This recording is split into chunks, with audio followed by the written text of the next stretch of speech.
What's up? What's up? What's up, everybody? This is MJ, and welcome to our Wednesday evening training broadcast coming live from Black Women Ready for Self-Employment. I'm also broadcasting to my personal profile as well. So I want to welcome any of my friends who might be watching this broadcast as well. I want to first give a quick shout out for my event that is coming up starting next Monday on March the 8th. I will be hosting 3 weeks of phenomenal Black female CEO speakers right here on this page, in this group, on this profile. I'll be having my International Melanated Liberation Summit featuring some phenomenal women who are doing extraordinary things, owning their own business and taking control of their lives. So you don't want to miss it. We'll be starting out on Monday. I can't remember who I have coming on for Monday, but we will be there here every Monday, Wednesday, and Friday from March the 8th all the way through the 31st. So you don't want to miss all of these phenomenal live events. Now, today we're going to be talking about 4 essentials to prep for your big leap. And when I talk about your big leap, I'm talking about making that move from being an employee to being self-employed or an entrepreneur, from being in a cubicle to being in your corner office. And so a lot of times people want to, or think they want to start their own business. Maybe you have some frustrations about your job. Maybe you feel like you're underpaid, you're overworked, you're underappreciated, or maybe there's a combination of all 3 of those things. And you think you want to start your own business, or maybe you have a hobby or a product or idea that you know would be phenomenal in the marketplace and you want to bring it to life. And so you know if you start your own business, you can do that. So maybe that's what's motivating you. Or maybe it's a combination of both of those things. Maybe you just get tired of corporate America or whatever the workplace is that you're in and you want to go out on your own. However, a lot of the people who want to work for themselves are not really cut out for entrepreneurship. They think they want what's involved with working for yourself, but they're not really aware of all that entails. Most business planning, I think of it takes business planning as if the company is just in a vacuum without considering the entrepreneur themselves, without considering your needs, your family, your personal circumstances, your abilities, your strengths, your weaknesses. They just look at the company on its own, assuming that you have what it takes to work for yourself. And sometimes that is exactly why some business owners end up working for somebody else again. I mean, that happens sometimes. And there's no shade to that, but I want people to be prepared before you take on all the risk, before you take on all the expense of starting a business, only to end up working for somebody else again because you didn't have what it took as an entrepreneur. When you make that big leap from working for somebody else to working for yourself, you need to be prepared for that. And so we're going to talk today about the 4 essentials that you need to take care of to prepare for your big leap. So the first one is one that I have personally dealt with over the last few years that I have worked for myself. And that is that there is a social aspect to working for yourself, especially in the beginning when you are usually a solopreneur, you don't have any employees, you don't have a team. And in this season, especially, there's a lot of isolation. There's a lot of alone time. Quite frankly, when you work in a place like, at least like where I used to work, you have a lot of access to coworkers and you're going out to lunch with people and you're out and about. You have to leave the house every day. And so there's a lot of contact with people. And whether you enjoy the contact with people or not, having that even in the background of your workplace experience and then having that removed as a solopreneur when you're working for yourself, it can be very jarring. It's very isolating. It can be very lonely. And if you don't have networks set up in place and stop gaps and plans in place for what you're going to do when that loneliness set in, it can be quite debilitating, especially for my extroverts, for people who like to have those touch points with other human beings. And then not even just from a social standpoint, but also just the networking that you do in the workplace. When that is taken away from you, when you are on your own and you're the head honcho, some of that being able to reach out to other people in your profession when you no longer have that, it can be very isolating. Entrepreneurship is lonely and it's mentally challenging, which is something else we're going to talk about here in a moment.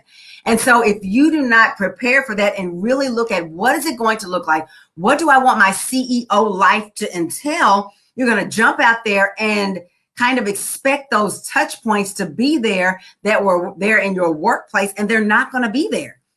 I miss absolutely nothing about working for somebody else, but sometimes I do miss being able to, sidle over to somebody's cubicle and talk to them for like an hour or two when we're supposed to be working, because sometimes that camaraderie, that validation can be very important part of staying healthy from a social standpoint when you're working. And so when you leave that and you make your big leap into entrepreneurship, that is stripped away.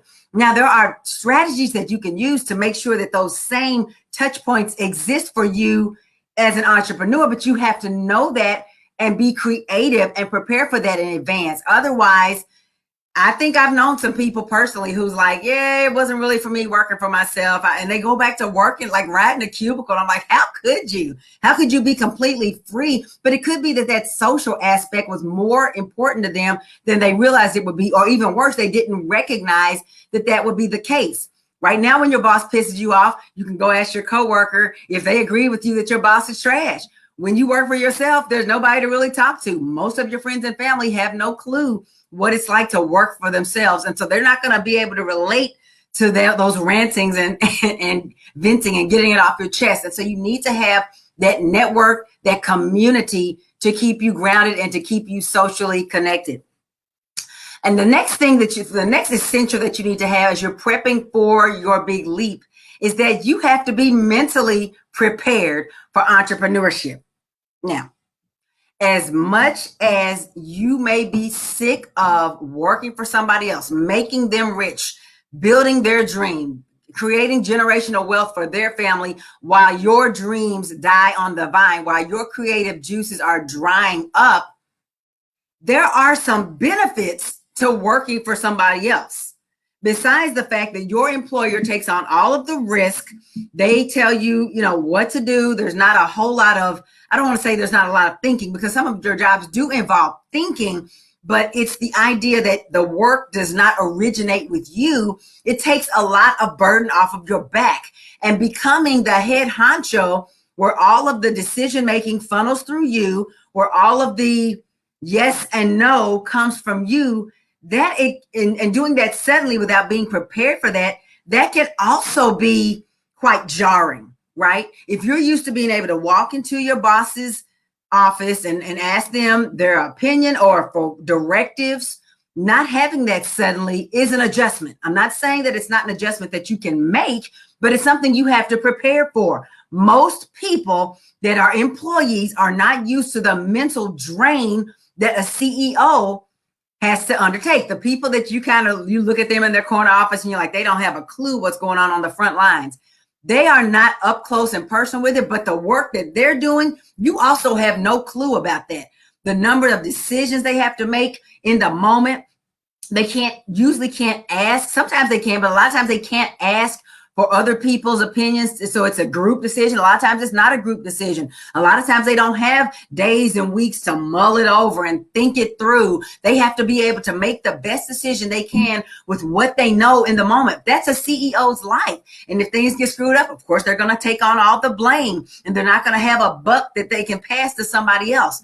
Not being prepared for that when you make your big leap can also be a detriment, because when those decisions that you have to make from a financial standpoint, from a staffing standpoint, choosing for things from a legal standpoint, operational, all those things you're going to have to do as an entrepreneur, even when you're even when you're a small business, especially when you're a small business, because you won't have the huge team. You won't have a lot of people to necessarily delegate all of this stuff out to in the beginning. And so you will have to funnel all that stuff through you. And if you are not prepared for that, it can be daunting when you are used to somebody saying, okay, here's what we're doing next. And I want you to work on this project, Bill. I want you to work on this project, Jane. I want you to do these things. Oh, I don't like the way this is. Go back and fix it. When you're used to coming from that environment, I'm not saying you can't become an entrepreneur, but you have to learn how to be the decision maker, the real decision maker.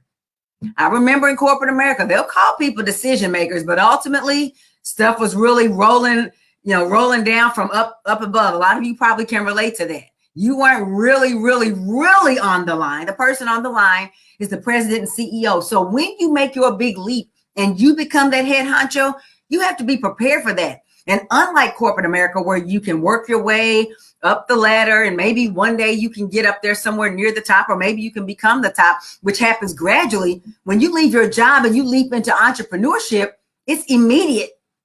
Like you become the CEO right away. There's no going up the chain, right? And you have to be prepared for that. You have to learn, what are those skill sets? What are those mindsets? What are those tools that they use to stay mentally solid as a CEO?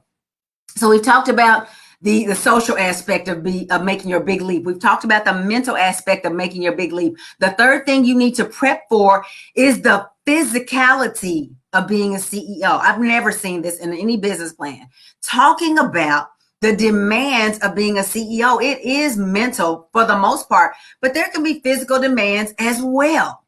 I'm not talking now. I'll say this, and I tell my tribe this all the time. I categorically reject the idea of the 16-hour CEO workday, entrepreneurial workday. And I know there's some people I'm going to piss off, but that's okay. I like to work smarter, not harder, right? So the idea that you're going to work all these hours and lose out on even more time with your family and all the things that you want, and that's why you're starting a business, the idea that it's going to make things worse at first, I don't like that.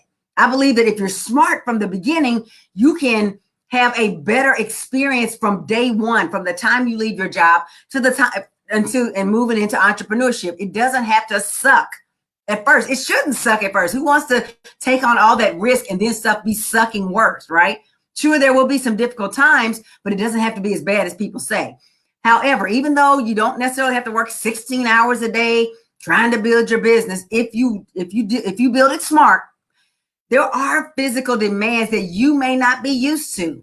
And a lot of it can stem from what we just talked about, which is the mental demands, because anybody who knows anything about health, anything about physiology, human physiology, everything that goes through your mind comes out through your body. So when you are stressed out mentally, or when you are challenged from a mental and emotional standpoint, it can have a toll on you physically. So even though you may not necessarily be doubling or tripling the amount of time that you work, the different types of challenges that you're facing and the different types of demands and quite frankly, the different type of work you might doing depending on the type of business that you're starting, the type of boutique or shop that you want to start, it can take on a physical toll as well. You might get away with, when you're riding a cubicle, you might get away with not taking as good care of yourself as you should. Now, I will say that, they say not long ago that sitting has become the new, sitting has become the new heart attack, or whatever. They were basically saying this sedentary lifestyle that Americans lead right now has become the new health hazard, right? We don't move around much. We're sitting in front of these machines all day long, and it's not great. But sometimes you can slide by there when you're doing that, when you're just a paper pusher, right? And no shade to your job, right? When I call it paper pusher, I was a paper pusher. I say the same thing, whatever the name of the title is, if you're not really in charge, you just pushing papers, and that's fine. Sometimes you can get away with not taking care of yourself. But when you are the head honcho, first of all, you can't afford any health risks, right? You can't afford to do anything that's going to jeopardize your health, because when you go, not only are you out, and I'm not even talking about death, I'm just talking about when you get sick, not only are you sick, your business probably won't be able to go on without you in those first years, because you are the head person in charge. You have to be able to take care of yourself in a different way and at an up-leveled way when you become the CEO that you haven't necessarily had to do at the cubicle level or even at the middle management level, although some of them need to also be taking care of themselves. There is a physical strain that comes from being the one in charge. And knowing this, knowing all of these essentials before you make your big leap is going to help you to make a better decision before you do it, and to make a plan of action before you leap out there. It takes more to start a successful shop or boutique or whatever kind of business that you want to operate than just, buying some products and doing a Shopify site and quitting your job and hoping for the best. Like, that is the recipe for disaster. And the people who think that that is the only thing you have to do in order to be a successful CEO and the money's just going to roll in, sadly mistaken. There's a lot more involved and you have to plan. And this right here that we're talking about today is the most overlooked part about starting a business. From what I can see, I don't see business plans talking about the CEO being in the right frame of mind, in the right state of body, in the right space socially. But you know that because you're hearing MJ tell you about it right now. But the physicality of being head honcho cannot be overlooked because you can't afford to be out. You can't afford to be sick, because if you're gone, your business is not making money. Your business is not able to carry on because, at least in the beginning and for a long time afterwards, you are the creative. You are the visionary. This is your baby. And, even with the best systems in place, you can't expect other people for whom this is not their dream to carry it forward in the same way you are. So you need to be able to take care of yourself. And it's not just about, okay, I'm gonna start going to the gym. There's a lot of pieces to taking care of yourself from a physical standpoint to handle the rigors of being a CEO. And you need to prep for that before you make your big leap. And then finally, the last essential, probably this is what you guessed I was going to say at first, but I like to save the best for last, is the financial side, right? Now, that right now, whatever job you're working, it's what's paying the bills. It's paying your half of the bills. If you have someone that you're a partner with or a spouse, or you might be handling everything. So you probably have already guessed that from a financial standpoint, you need to make sure that you can replace your income from your job, at least to a certain extent, before you make your big leap. And that is true. Right? There's nothing worse than just leaping out there and being broke when rent time comes up the next time. Because guess what? Your landlord doesn't believe in your dream. Your landlord doesn't care anything about you following your purpose, following your dream. It's going to work out eventually. Like, your landlord's not there for it. On the first, the mortgage company, the landlord wants their money and they want all of it. So yes, you do need to have your paycheck secured in some kind of way. Whatever that is. And again, that's where the planning comes in. There's not just a one-size-fits-all scenario to help you plan financially for your big leap. But there are a lot of pieces that people don't think about from a financial standpoint that will affect you when you make your big leap. Remember how I said earlier that working for somebody else, there's a lot of benefits to it, even when there are some downsides for those of you who have an entrepreneurial mindset. There are a lot of benefits, and one of those benefits is having benefits, is having those things that your employer provides as perks to keep you happy as an employee, those things that when they're gone, you will miss them. You need to prepare for that. You need to prepare. Do you have insurance? Do you have all of these pieces? Insurance is a big one that people think about, but there are other things that you will have to take care of on your own once you make your big leap that you don't have to take care of now. And it takes some digging. It's not always obvious. It's not just the things that are out on your benefit site at your employer. There's some other little subtle things that you're taking for granted right now because it just is a part of working for people. And this is another thing. This actually doesn't have anything to do with finances, but from a time perspective, a job gives your life structure. It gives your life, in a manner of speaking, purpose, and you know what to expect. Having those expectations of knowing what time you got to start, knowing what time you're going to end, when that's taken away from you, if you have not prepared mentally, this really goes back to that mental preparation and organization. If you have not prepared for that, if you're used to working on somebody else's timetable and suddenly all of that is at your disposal, that can make you crash and burn because, despite your best efforts, if you are not used to managing yourself, you won't know what to do. But from a financial standpoint, the same thing is true. Your job gives your finances structure. You know how much is coming in and where it's coming from. And again, once you make your big leap, you are the creator of those finances. You are the one that decides how much you're going to pay yourself and all of those things. You are in the driver's seat. And as liberating and as amazing as that is, without proper preparation, it's not going to work. It's not just about, I'm going to quit my job and I'm going to see what happens. That's not the way to become successful. That's not the way to make your business successful. A lot of businesses that don't stay open, which is the majority of them, most small businesses don't last the first 5 years, like 75% of them close.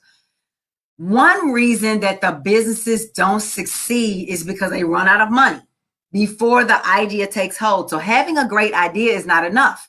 You have to prepare financially to sustain the business until it starts getting some momentum. Everybody's business doesn't come out the bag super successful, making $1 million in 90 minutes like the crayon case lady did. Most people's businesses don't do that. And you have to be realistic about the possibilities of how your success will come. Meanwhile, remember that landlord, that mortgage company, they want their money. Everybody wants their money. You have to prepare for that.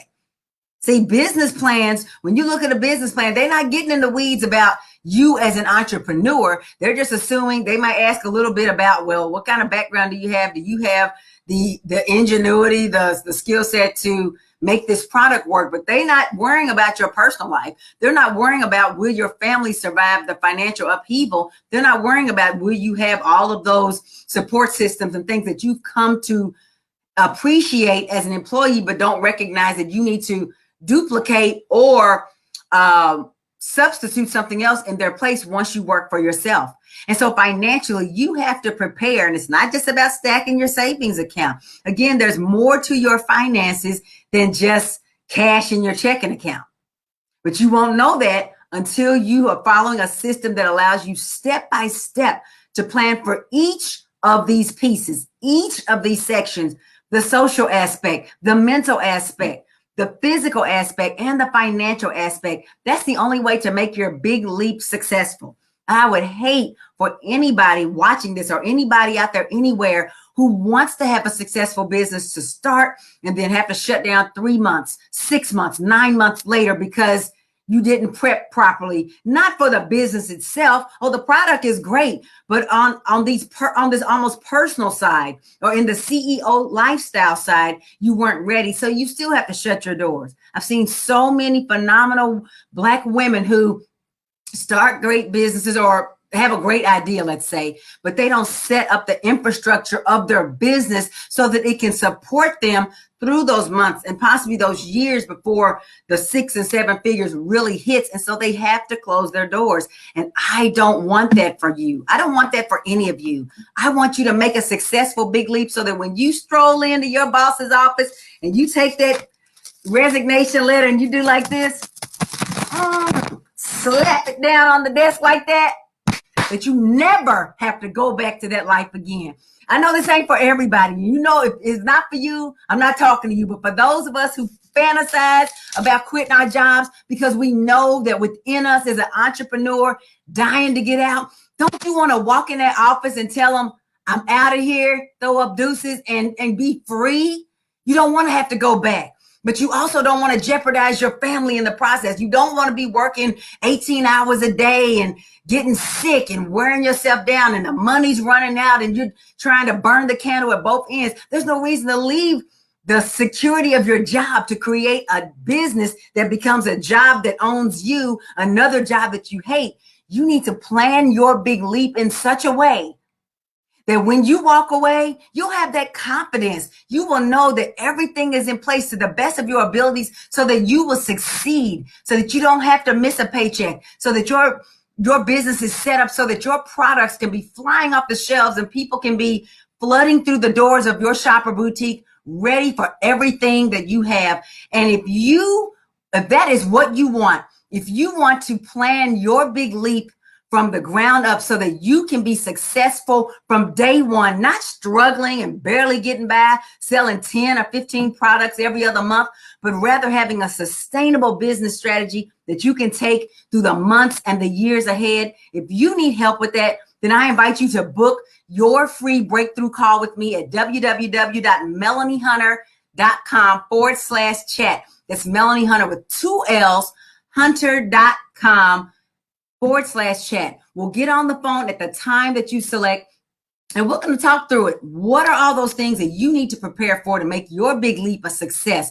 What are all the things that you're worried about? What are those things that this broadcast help you to realize you hadn't thought about that you want to be prepared for? And then we're going to look at what your dream is. Where do you want to go?